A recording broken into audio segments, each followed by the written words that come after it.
नमस्ते सभी को एक बार फिर से। अभी का जो विषय है वो भोजन के ऊपर है, जो हम खाते हैं।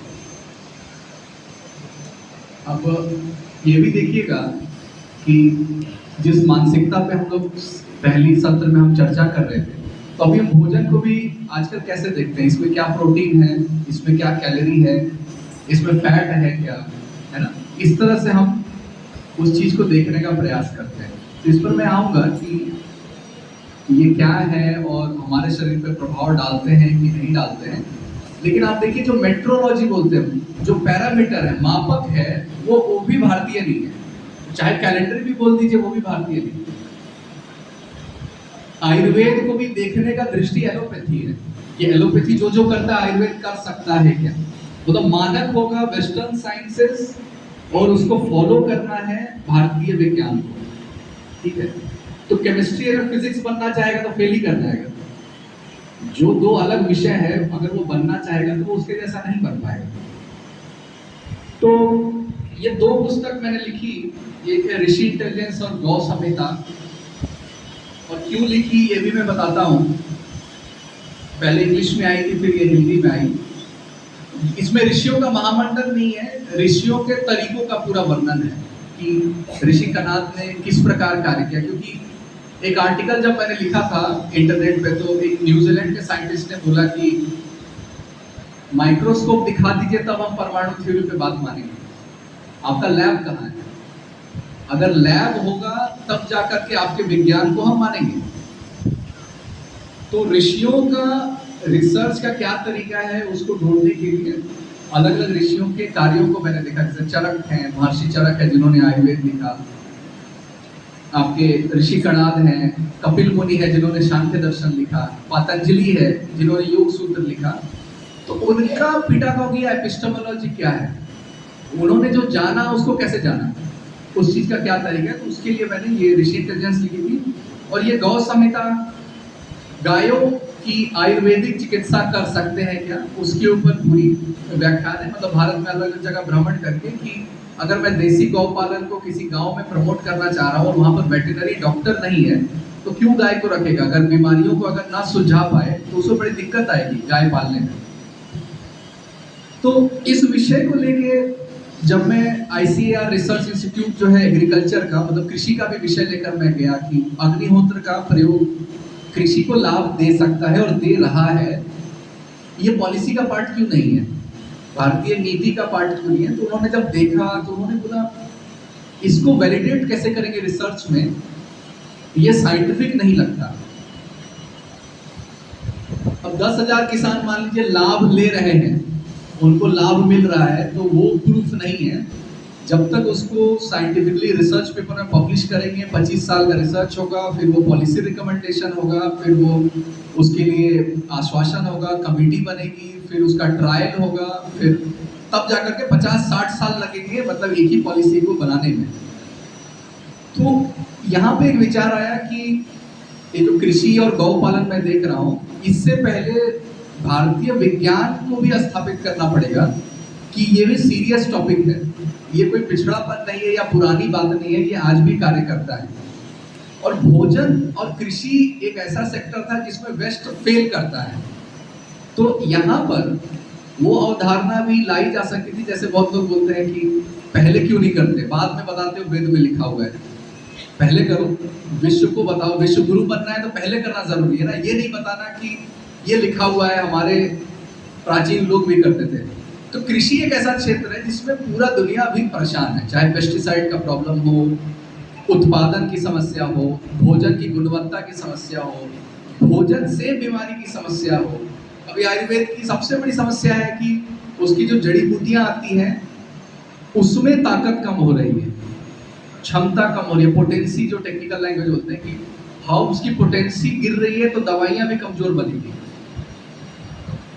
आप केमिकल डाल सकते हो अपने फूलगोभी के खेत में, लेकिन तुलसी की खेती हो रही है उसमें केमिकल डालेंगे तो उसमें दोष जाएगा और वो दवाइयों में भी वो दोष जाएगा।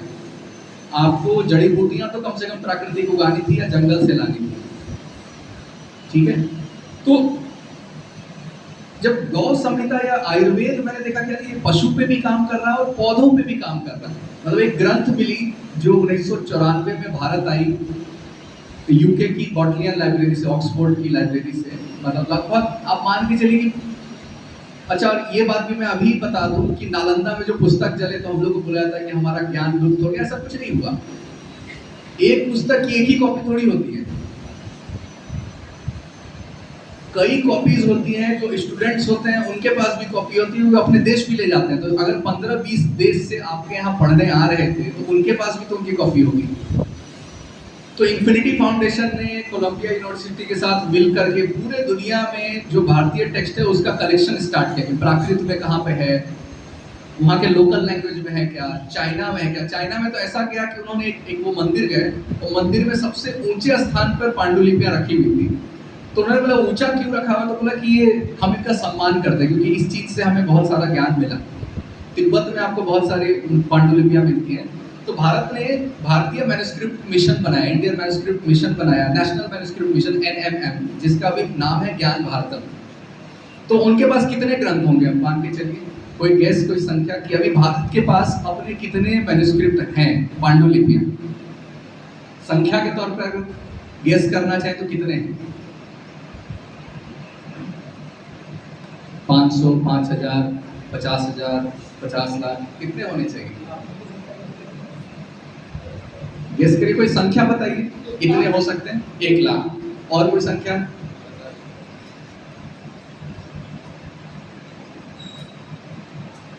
1 करोड़ है टोटल, जिसमें से 10 लाख का स्कैन हुआ है, डिजिटाइजेशन हुआ है। 90 लाख में क्या है पता तक नहीं। 90 लाख में क्या है ग्रंथों में हमें पता नहीं, किस विषय का है नहीं पता है। ठीक है, तो अभी देखिएगा, भारत सरकार बहुत सारी मूर्तियां लाते हैं। मतलब एक डिप्लोमेसी में क्या होता है कि इस देश में हमारी प्राचीन 50 मूर्तियां थी तो भारत आ गई, छत्रपति शिवाजी महाराज के कुछ थे वो भारत आ रहे हैं। अभी लगता है कह रहे तो वहाँ के म्यूजियम में थे, वो अपना कर्टसी और रिगार्ड मेंटेन करने के लिए भारत को अपने विरासत को लौटाते हैं। तो एक जगह ऐसा हुआ कि जर्मनी में, मतलब लाइब्रेरी जब शो कर रहे हैं मान लीजिए, तो लाइब्रेरी में एक सेक्शन दिखाया गया, और यूएस में भी यही हुआ कि एक सेक्शन दिखाया गया और बताया गया कि इसको हम लोग मेंटेन कर रहे हैं 50-60 साल से और हमें पता नहीं कि इसमें क्या है। तो बोले ये कहाँ से आ गए आपके पास? बोले कि भारत ने जो PL 480 स्कीम लाई थी गेहूं की, हम जब अनाज उधार में लेके आ रहे थे तो उसके बदले हमने अपनी पांडुलिपियां कहीं दे दी थी उस समय, और वो एज अ करेंसी हमने ट्रेड किया था कि हमारे ग्रंथ आप ले लो, हम तो कुछ कर नहीं रहे इसका, आप ही कुछ कर लो इसका। तो वो सारे आज भी प्रिजर्व्ड है। तो उसमें संख्या लगभग 15,000 से 20,000 होंगी, जो उनको लगे कि हमारे काम की है, वो ले गए यहाँ से। और एक आयुर्वेद की पूरी कमरा मिली, तो उसमें एक नाम था। अब लोगों को लगा कि ये कहाँ का नाम है, तो देखा कि अच्छा 100 ही वर्ष पुरानी। मतलब पांडुलिपि केवल ये नहीं कि 1000 साल पुरानी या 10,000 साल पुरानी होगी, 100 साल पुरानी भी पांडुलिपि कंसिडर होती है, 50 साल भी कंसिडर होती है, अगर ताम्रपत्र पे या ट्रेडिशनल तरीके से आपने उसको नोट डाउन करके रखा है अपने ज्ञान परंपरा को। तो उसमें देखा कि वो जिनका था पांडुलिपि, वो BHU के चांसलर थे अपने टाइम में, उनकी लिखी हुई ग्रंथ थी, वो भी सारी वहाँ US में एक कमरे में पूरी पड़ी हुई थी। 28 से 30 ग्रंथ लगभग आयुर्वेद के। तो ये भी एक थॉट है कि नालंदा में सब जल गया, हमारे पास कुछ नहीं है। ये भी एक झूठी है ना कि हमारे जो बचा है उसको बचा नहीं पा रहे हैं। आपके पास 1 करोड़ ग्रंथ है, वो बहुत मोर देन एनफ है आपकी ज्ञान परंपरा को प्रिजर्व करने के लिए। बल्कि लोग आपको नहीं मिलेंगे जो उन विषयों को समझते हो। जो पांडुलिपियां बची है शायद वो लोग ना हो। तो उसी में एक ग्रंथ आती है, क्योंकि एक वायन नेने नाम का व्यक्ति है जो एग्रीकल्चर डिपार्टमेंट में थे, तो वहाँ ब्रिटेन गए। तो देखिए, भारत का कभी बड़ा व्यक्ति जब बाहर जाता है तो उसको टॉन्ट चिढ़ाया जरूर जाता है कि तुम लोग भारतीय तरीके से भारत का उत्थान नहीं कर पाते हो, सीखना हम ही से। अंत में भारतीय तरीका नहीं है तुम्हारे पास आगे बढ़ने का। अभी व्हाट्सएप के CEO ने क्या बोला, जो वो भारतीय है अभी, उसने बोला कि भारत में ना प्रोडक्टिविटी और एफिशिएंसी शब्द नहीं है हमारे भाषाओं में, इसलिए हम समय का कदर नहीं करते। एक भारतीय जो है बाहर जाकर के ये बोल रहा है कि हम समय, इसलिए क्लॉक टावर बनाए गए। ये जो ब्रिटिशर्स ने क्लॉक टावर बनाया ना, इनको ये था कि समय का कद्र नहीं करते, इसलिए इनको घड़ी देना चाहिए हमें। मतलब इस तरह से वो आपके ऊपर रूल कर देते कि इनको समय का भी, जहां पर पल, मुहूर्त, क्षण शब्द है, कुशलता शब्द है, उत्पादकता शब्द है, वहां पर ये बोल रहे हैं कि समय का इन्हें कद्र नहीं। तो वायल लेने को जब बोला गया तो उनको लगा कि कृषि में कोई ग्रंथ है क्या, मतलब क्योंकि ये भी तो एक टीचिंग सिस्टम हो सकता है, एक विषय हो सकता है। और मैं इसमें क्यों आया, क्योंकि मुझे ये लग रहा था कि 200 साल से, मान लीजिए 250 साल से औद्योगिक क्रांति हुई, तो 250 साल का प्रोग्रेस हम सभी को दिखता है। आप जब 10,000 12,000 साल से खेती कर रहे हैं तो किसी के दिमाग में नहीं आया कि खेती को भी नियमबद्ध करें कि पहला स्टेप ये होगा, दूसरा स्टेप होगा। 10,000 साल बहुत समय होता है कि किसी पैटर्न को रिपीट करें, ये गलती नहीं दोहरानी है, इसको ऐसे करो, इस सीजन में इसको नहीं रोकना है, इस बीज को इस तिथि में नहीं रोकना है, मतलब पूरी वेल डॉक्यूमेंटेशन होनी ही चाहिए। तो वहां पर इनको ग्रंथ मिलती है, सूर्यपाला की वृक्ष आयुर्वेद ग्रंथ। अब वृक्ष आयुर्वेद शब्द हम लोगों को पता था, क्योंकि वराह मिहिर की जो पुस्तक है उसमें मिलती है, कृषि पराशर है उसमें मिलती है, शब्द भारत में प्रचलित था, लेकिन हमें ये नहीं पता था कि इसका भी आयुर्वेद होता है। और जब ये ग्रंथ जब ट्रांसलेशन होके मराठी, हिंदी, इंग्लिश में आते आते, तो मैं देखा कि यूनिवर्सिटी में रिसर्च चल रहा है 15 साल से, वो भी पंतनगर यूनिवर्सिटी में। भारतीय किसान के पास नहीं है वो नॉलेज का एक्सेस 15 साल से। तो ग्रंथ को ही सरलीकरण के रूप में मैंने कृषि संहिता भी पुस्तक पब्लिश की, वृक्ष आयुर्वेद संहिता पब्लिश की उसमें, और ये समझ में आया कि आयुर्वेद शरीर का विज्ञान ही नहीं था। जब आयुर्वेद त्रिदोष आधारित है, और त्रिदोष किस पे आधारित है, पंच महाभूत पे हम जब बोल रहे हैं, जैसे कफ दोष अगर है तो वो जल तत्व और पृथ्वी तत्व को मिलाने से होता है।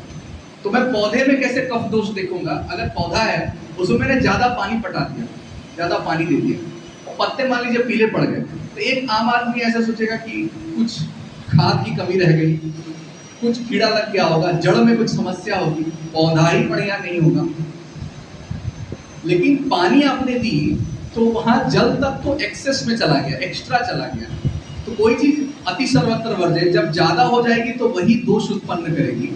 तो इसका समाधान क्या बताया जाता है आम बोलचाल की भाषा में, कि या तो राख दे दीजिए, भस्म दे दीजिए उसमें, या मिट्टी को बदल दीजिए, मिट्टी को हटाइए, नई मिट्टी में गोबर डाल करके फिर मिला करके दीजिए। मतलब आपने पृथ्वी तत्व को बदला।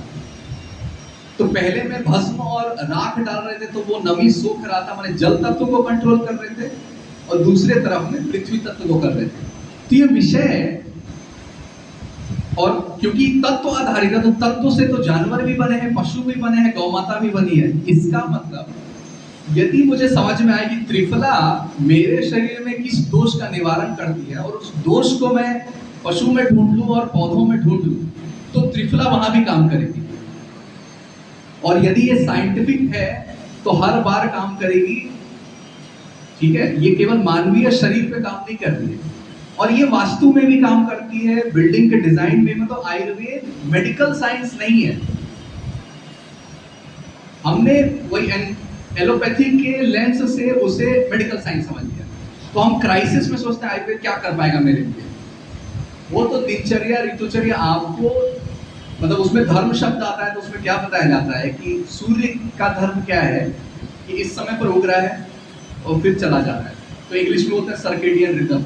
तो अपने भोजन का भी साइकिल उसी के अनुसार करिए ना, सूर्यास्त के बाद क्यों भोजन करना है।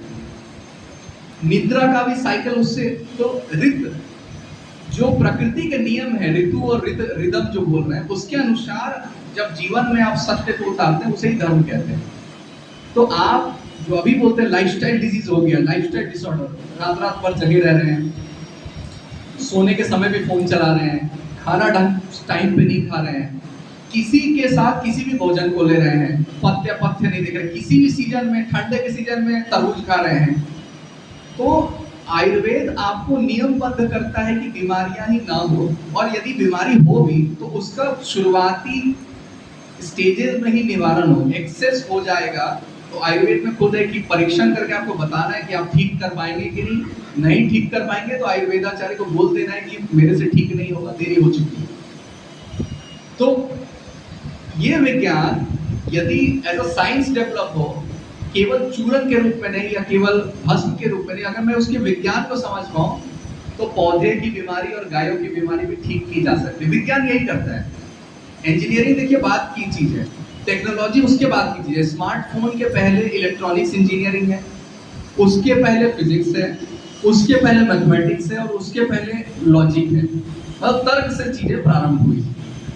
तो भारत में भी है, न्याय दर्शन दिया ऋषि गौतम में, तर्क है आपके पास, गणित की बृहद ग्रंथशाला आपको मिलती है, और आगे जाकर के अप्लाइड साइंस जैसा चीज आपको वृक्षाय में मिल रहा है। तो विज्ञान तो है, उसके बिना आप लौह स्तंभ नहीं बना सकते।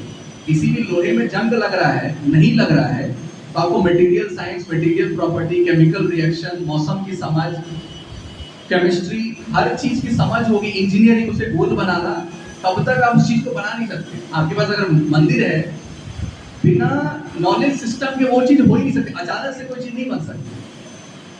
तो कृषि में मुझे लगा कि एक ग्रंथ ऐसा है जो लीड कर सकता है विषय को, जो भी खेती की समस्या है, भोजन की समस्या है, माल न्यूट्रिशन की समस्या है, शरीर में जो विकार उत्पन्न हो रहे हैं, हम जो है दवाइयों से ट्रीट कर रहे हैं। एक्चुअल ट्रीटमेंट अगर प्रारंभ करें, जो वेस्ट का भी पूरा थ्योरी है, वन हेल्थ के तरफ हमको जाना है। क्या वन हेल्थ? इन्वायरमेंट, कैटल, मिट्टी और हम, ये चारों को एक साथ स्वस्थ होना पड़ेगा, तभी हम सब स्वस्थ होंगे। अगर इसमें से कोई भी एक अस्वस्थ है तो पूरा साइकिल अस्वस्थ हो जाएगा। जैसे गाय सही चारा मान लीजिए ना खाए, तो उससे जो दूध उत्पन्न होगा वो फिर हमारे भोजन के रूप में आएगा, फिर उसी प्रकार की गोबर मिट्टी में जाएगी। तो एक बार दूषण हुआ तो पूरी व्यवस्था दूषित होना प्रारंभ हो गई। उसके बाद आप व्यवस्था